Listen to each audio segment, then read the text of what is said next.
Love जिहाद से जुड़ी घटनाओं को बेहद प्रभावशाली तरीके से प्रस्तुत किया गया है। पंडाल को नाम दिया गया है लव जिहाद का कातिल आशियाना, जहां सूटकेस और फ्रिज में महिलाओं के शवों को दिखाकर समाज को झकझोरने की कोशिश की गई है। पंडाल में इंदौर के शूटिंग एकेडमी संचालक मोहसिन खान, जो लव जिहाद का आरोपी है, उसके पोस्टर और देश भर की कई घटनाओं को दर्शाया गया है। आयोजकों का कहना है कि यह एक सामाजिक संदेश है जिससे लोगों को सतर्क और जागरूक किया जा सके। तो देखिए किस तरह से यहां पर लिखा भी गया है, लव जिहाद का कातिल आशियाना। मध्य प्रदेश से लगातार लव जिहाद के कई मामले निकलकर सामने आए हैं और ये मामले जो है वो बेहद गंभीर, और जब खुलासे हुए तो कई चौंकाने वाले खुलासे भी हुए। अब इन्हीं सभी बातों को यहां पर चरितार्थ करते हुए लोगों को संदेश देने के लिए इस तरह से पंडाल बनाया गया है।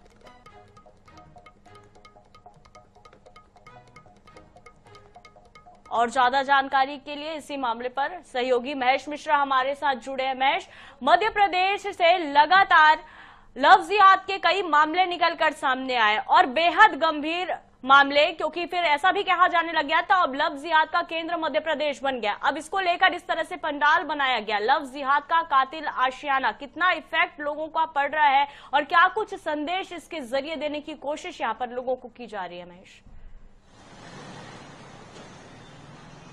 देखिए, लव जिहाद इस देश की अब एक काली और दुर्दांत सच्चाई बन चुकी है। इस बात से नकारा नहीं जा सकता कि लव जिहाद जैसा एक पूरा एक प्रोग्राम चल रहा है और उसका नतीजा ये न सिर्फ मध्य प्रदेश इसका एपिक सेंटर है, बल्कि हिंदुस्तान के हर इलाके में इस तरह की घटनाएं हुई है। मैं इस वक्त जहां खड़ा हूं इंदौर में, ये लाडो गरबा महोत्सव के नाम से एक पंडाल लगाया गया। इस पंडाल में आप देखेंगे यहाँ पे फ्रिज है, फ्रिज में शरीर के हिस्से कटे हुए हैं। वो लड़की है काजल, जिस काजल को काजल की हत्या करके इसकी लाश को इस तरीके से फ्रिज में रखा था। उसके बाद में ये ब्रीफ केस है, एक सूटकेस में नजर आएगा। इस सूटकेस में भी इसी तरीके से एक जो लव जिहाद का शिकार बनी थी बेटी, उसका शव मिला था। इस तरफ एक पोटली में जिस तरीके से हिंदुस्तान के एक इलाके में एक सीन नजर आया था, लव जिहाद का शिकार बनाया गया। शिकार बनने के बाद में जब धर्म परिवर्तन करने से मना किया तो हत्या कर दी जाती है। किस तरीके से हिंदू नाम को लेकर के लड़के सामने आते हैं, आप देखेंगे सामने साफ तौर पर नजर आएगा कि आपका नाम क्या है, किस तरीके से आप लोगों को बेवकूफ बना रहे, किस तरीके से हिंदू लड़कियों को। जैसे अब यहाँ पे एक अमान खान है, अमान खान अपना नाम अमन साहू बताता था। ये इंदौर का ही मामला, इंस्टाग्राम पे अमान साहू बनकर ये लड़कियों को फंसाता था और कई लड़कियों के साथ में इसने इसी तरीके का दुष्कर्म किया। हालांकि अब ये जेल की सलाखों के पीछे, पर इस पंडाल को बनाने का जो यहाँ उद्देश्य है, यहाँ के जो जिन्होंने ये बनाया उनसे बात करेंगे। बताया ये जा रहा है कि ये जो पंडाल है, इस पंडाल को बनाने के पीछे जो मोटिव है, मोटिव ये है कि बच्चियों को पता चले, जो बहन बेटियां हैं उन्हें पता चले कि किस तरह का ये जो आपने बनाया है। इसके बारे में बताएं, क्या सोच थी, क्यों बनाया ये? पिछले कई वर्षों से जो लव जिहाद के माध्यम से हिंदू बेटियों को फंसाया जा रहा था, तो हम लोग लगातार हिंदू संगठनों के माध्यम से प्रयास करते हैं कि बच्चियों तक ये बात पहुंचे कि लव जिहाद एक षड्यंत्र है और 2-3 साल शोषण करने के बाद में उस बेटी की हत्या हो जाती है। तो हमारा एक लाडो गरबा महोत्सव के माध्यम से एक हमने पूरे ग्रुप ने सोचा कि हमको कुछ ऐसा करना चाहिए कि जिसमें हम बेटियों को, माताओं बहनों को, हिंदू बच्चियों को बताया जा सके लाइव कंसर्ट की जो श्रद्धा के साथ में 35 टुकड़े हुए फ्रिज के अंदर बंद कर दिया। श्रद्धा को, बेचारी बेटी है हमारी, उसको बंद कर दिया फ्रिज के अंदर। तो बताया जा सके हम इस झांकियों के माध्यम से कि लोगों को पता पड़े, हिंदू बेटियों को पता पड़े। झांकी का उद्देश्य ये था कि लोगों को पता पड़े।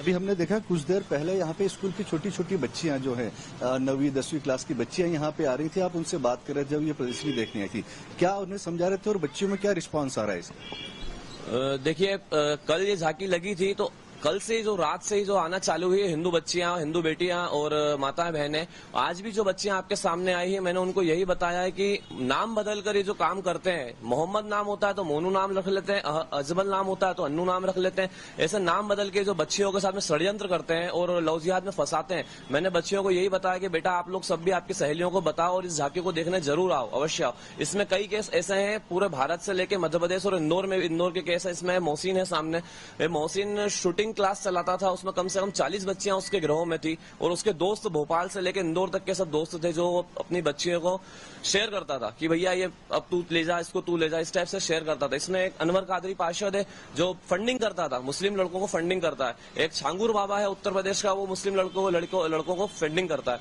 तो हम लोग का सिर्फ उद्देश्य ये है कि बच्चियों को हमको बताना है और समझाना है कि लव जिहाद के चक्कर में नहीं पड़ना है। तो ये समाज में एक तरीके से जो हिंदू समाज है उन बच्चियों को समझाने की कोशिश की है इन्होंने। ये इनका जो इसके पीछे उद्देश्य ये चाहते हैं कि हिंदू लड़कियों को इस बात को बताया जाए कि किस तरीके से नाम बदलकर, किस तरीके से अपना धर्म छुपाकर हिंदू लड़कियों को पहले अपने जाल में फंसाया जाता है, उसके बाद में फिर उसके साथ में कुछ सालों तक खिलवाड़ किया जाता है, दुष्कर्म किया जाता है और उसके बाद में यदि लड़की धर्म परिवर्तन करने से मना करती है तो उसको मार दिया जाता है। तो कहीं ना कहीं ये जो लव जिहाद है उसके प्रति अपने समाज की लड़कियों को, बच्चियों को एक तरीके से अलर्ट करने का ये तरीका है। जी बिल्कुल महेश, और जो तस्वीरें आपने दिखाई, बिल्कुल ग्राउंड पर आप मौजूद हैं और वाकई झकझोर देने वाले ये दृश्य हैं, देखकर ही रूह कांप जा रही है। तो जिन लोगों के साथ ऐसा हुआ होगा वो मंजर क्या रहा होगा, ये देखकर रूह कांप जा रही है। बड़ी संख्या में यहाँ पर बच्चियों को अवेयर करने की कोशिश की जा रही है। तो बच्चियां जो है वो ज्यादा से ज्यादा मात्रा में इस पंडाल पर पहुंचे, उसके लिए भी क्या कुछ व्यवस्था की गई है, क्या कहीं पर और बैनर पोस्टर लगाए गए हैं, और लड़कियों का क्या कुछ यहाँ पर इस पंडाल में आने के बाद रिस्पांस देखने को मिल रहा है, क्या जो संदेश देने की कोशिश की जा रही है, जो जागरूकता लाने की कोशिश की जा रही है, क्या इसके जरिए ये सफल होता नजर आ रहा है महेश? देखिए, इसके लिए कहीं बैनर पोस्टर तो नहीं लगाए गए हैं, पर यहाँ पर लोग आ रहे हैं, देखने के लिए पहुंच रहे हैं। अब एक बच्ची है यहाँ पर, इनके साथ में अपनी फैमिली के साथ में आई है। क्या देख के क्या लगा? लगा बहुत बुरा लगा ना मुझे देख के। ऐसा नहीं होना चाहिए, होना नहीं चाहिए, ऐसा गलत है। पर ये बेटा, आप छोटे बच्चे हो, यहाँ पर ये जो बताया जा रहा है, ये बताया जा रहा है कि किस तरीके से हिंदू लड़कियों से मुसलमान लड़के अपना धर्म छुपाकर किस तरीके की हरकत करते हैं। इसको देख के क्या लगा आपको? बहुत बुरा लगा। इसको देखने के बाद में आप अलर्ट रहेंगे इस तरह की घटनाओं से? हाँ। तो देखिए, बहुत ज्यादा बोल तो नहीं पा रहे हैं, पर हाँ, इसका असर जरूर है। मैं जब से यहाँ पे मौजूद हूँ, हम जब से आए, तो जब स्कूल की कुछ बच्चियां यहाँ पहुंची थी, छोटी छोटी बच्चियां थी, तो उनके चेहरे देख के समझ में आ रहा था कि उनके मन में क्या चल रहा है। हालांकि माइक पे, कैमरे पे बोलना एक आम आदमी के लिए थोड़ा सा मुश्किल होता है, पर हाँ, उनके चेहरों को, उनके हाव भाव को देख के लग रहा था कि जो मैसेज पहुंचाना चाहते हो मैसेज पहुंच रहा है। जी बिल्कुल, और जिस तरह से तस्वीरें निकलकर सामने आ रही है, डर भी है और लोग इससे चेतावनी भी लेंगे, तो कहीं ना कहीं ये एक बिल्कुल सार्थक और अच्छी पहल इसे मानना जा सकता है। महेश, फिलहाल बने रहिएगा, आगे भी आपसे जानकारी लेते रहेंगे।